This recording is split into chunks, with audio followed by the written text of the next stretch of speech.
ধন্যবাদ বন্ধু সোমনাথ সেন। আমার বন্ধু সেই কোভিড কাল থেকে আমরা কাজ করছি, কোভিডের আগেও কাজ করেছি, কিন্তু কোভিডের সময় উনি বললেন যে বসে থাকবো না, চলো আমরা কাজ করি। তুমি তো বেরোচ্ছই, তুমি এত জায়গায় যাচ্ছ, সুন্দরবনে যাচ্ছ, এখানে সেখানে প্রাণ দিতে যাচ্ছ, ছবি আমরা করবো। সেই সময় থেকে আমার অত্যন্ত সাহসী বন্ধু আমাদের সোমনাথ সেন প্রচুর ছবি করেছেন। হেন অভিনেতা নেই যাদের সঙ্গে উনি কাজ করেননি। আর চন্দন, আমাদের চন্দন ওর প্রকৃত আরেক বন্ধু, যিনি অসময়ে ওকে সাহায্য করে চলেছেন। এই ছবিতেও উনি আমাদের প্রযোজক।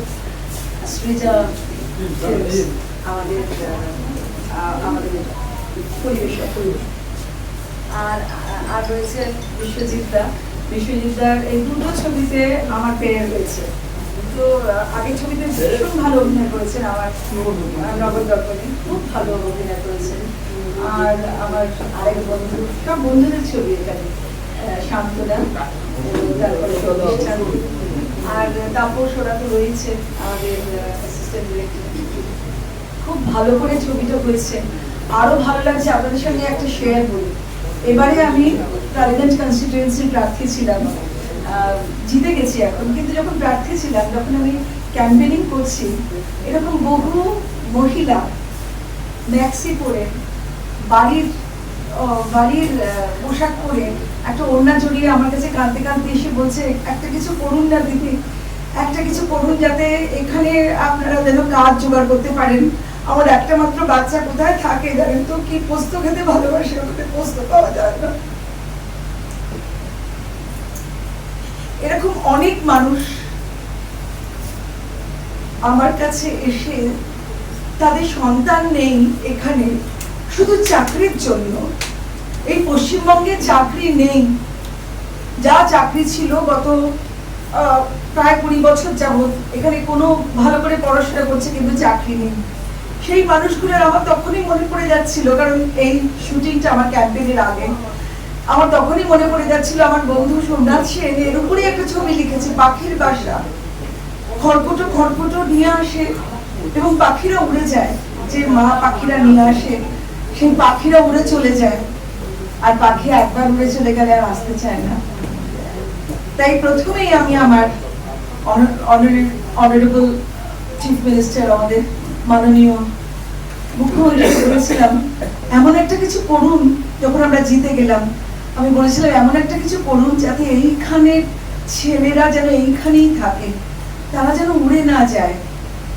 তো আমি বলতে বলতে আমার চোখে জল এসে গেছিল, অবাক হয়ে তাকিয়েছিলেন, বলে না না, এখানে তো ইন্ডাস্ট্রি আসছে, এখানে আমরা অনেক চেষ্টা করব। আমি আর তাকে ভালো করে বলে দিইনি যে কেন আমার চোখে জল চলে এসেছিল ওনাকে বলতে বলতে, কারণ তার একটু আগেই তো আমরা সেই ছবিটা করেছিলাম।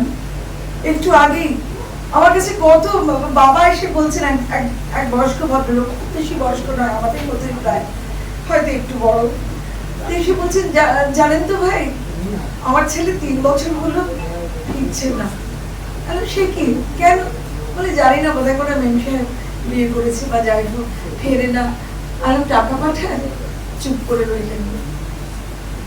আসলে আজকালকার বাচ্চারা বড্ড বেশি নিজেদের নিয়ে সচেতন, নিজেদের কমফর্ট জোন নিয়ে সচেতন। এই ছবিটা সকলের জন্য একটা লেসন, যে তোমরা যখন ছোট ছিলে তোমাদের মা বাবারা তোমাদের হাত ধরেছিল, আর তাদের যখন হাত ধরার সময় তখন তোমরা চলে যেও না, এখানে থাকো, যেভাবেই হোক। হয়তো একটু কম পয়সা রোজগার হবে, হয়তো একটা ঘরের মধ্যেই তোমাদের 2টো ঘর, বাড়িতে 2টো ঘর থাকলে ওই সেকেন্ড ঘরটা তোমাকে দেওয়া হবে, সেখান থেকে তুমি বড় হও, নিজেকে আরেকটু বাড়াও, কিন্তু চলে যেও না। আর এই বৃদ্ধাশ্রম নামক একটি অদ্ভুত সংস্থা তৈরি হয়েছে বেশ কিছু বছর, তাদেরকেও বলছি, যদি একান্তই কোনো সঙ্গীত দরকার হয় আপনারা যাবেন, কিন্তু ছেলে মেয়ে হাত ছেড়ে দিল বলে যাবেন না। ছেলে মেয়েদের রেগুলার বোঝাবেন, আমরা আছি, আমরা এসে তাদের বোঝাবো। আমরা যারা জনপ্রতিনিধি, আমরা এসে তাদের বোঝাবো। আমরা কিন্তু তাদের কোনো কথা বলবো না, আমরা তাদেরকে ধমক দেব না, কিন্তু তাদেরকে বলবো যে মা বাবার সঙ্গে থাকো, নিজের গুরুজনদের সঙ্গে থাকো, সেটাই হবে সব থেকে বড় স্বর্গ, সেটাই হবে সব থেকে বড় আশ্রয়।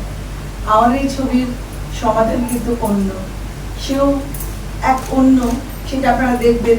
সেই সমাধানটাও আরেকটি সমাধান হলেও হতে পারে, কিন্তু তার জন্য অনেক মানসিক দৃঢ়তা দরকার।